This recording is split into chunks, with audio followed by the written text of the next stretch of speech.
one of the great things about this gig, man, is that you get to meet a lot of really cool musicians, and you build really good relationships, and you get to connect into a community, and quite a broad spectrum of that community, and it's great, man. It's good to you feel like you're it's a great way of being able to get a sense of what it's like out there, and hearing it from people that are in the trenches doing it.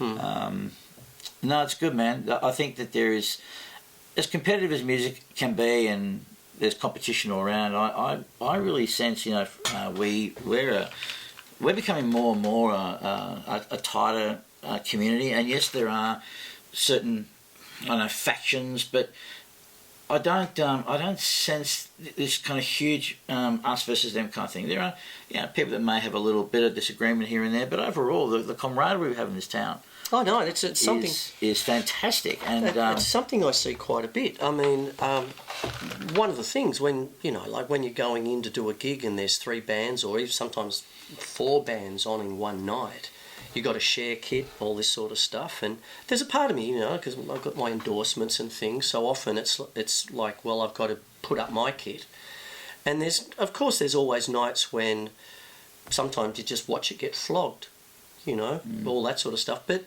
I can only, like in the last 3 or 4 years, I think that's only ever happened to me really twice.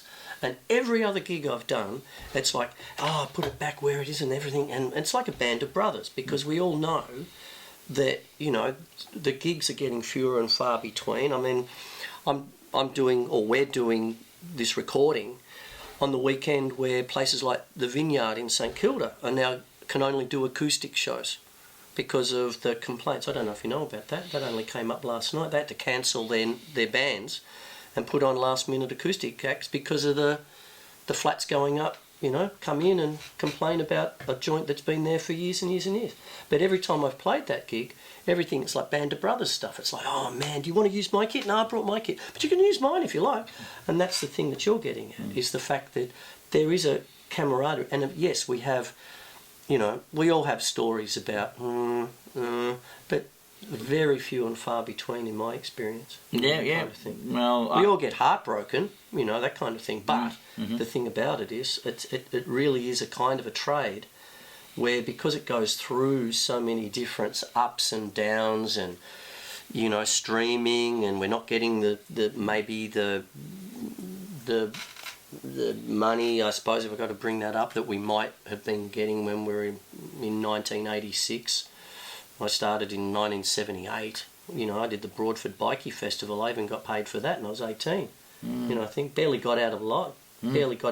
Except, hey, isn't that John Quinlan's son? That's my dad, who ran the pubs, and he was the only pub where let the bikies come into the beer garden. Isn't that John Quinlan's son? Otherwise, perhaps I might have had a few cymbals go missing. Things like that. But even then, there was a certain kind of camaraderie, even if it's down to let's get out of here alive. That kind of thing.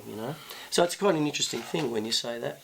And that's the thing the other thing that I just wanted to bring up is that when you actually, I'll get back a little bit technical, is there a thing when you're mentoring and all that, where you'll get a young mastering guy and all that? I saw one of your posts on social media and all that. But what's some of the things about, I don't want you to give away any secrets or there's no. See, okay, that's good. They don't exist in my world. That's good. So what's one of the common things that bands or when you're recording, when you get what you get, what is something that bands should just look out for? Clear headroom? What is it? They try and put too much into a track? What's something that you could pass along? Well, I can only really speak in the context of what would be helpful to me. Yep. Because outside of that, then we get into the realms of subjectivity and taste, and I would never want to impose my taste. So in terms of what is good in my world is clear the label file. It was really good. Band name and your name and the song and the take. It was any particular, is it a vocal up, is it a vocal down? Be very, very clear and concise with how you label.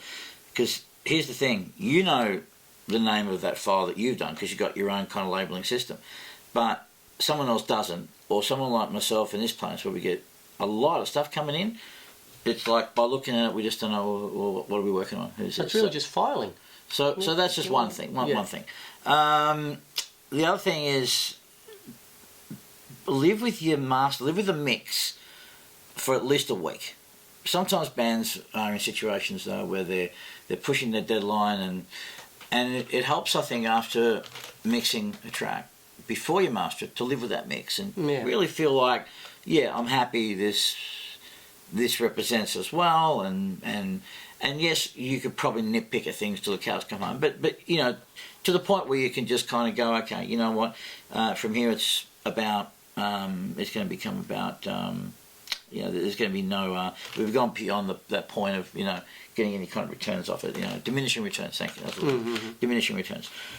So so when you're at that point, you know, play it on a few different speakers to see how it translates generally, because a good I just can't make a shit mix translate well across the board. It still has to be good in the first place. Right. You know, like I said, most of the work is done, has to be done. It has to be, you know, it has to be in there. I can't cut the diamond if it's still half coal in there. Right. Okay. You know what I mean? No, yep. I need you know, it can be rough, doesn't matter, but it's got to be a diamond. There's got to be a diamond in there. Yeah. So, so basically, make sure you're happy with that.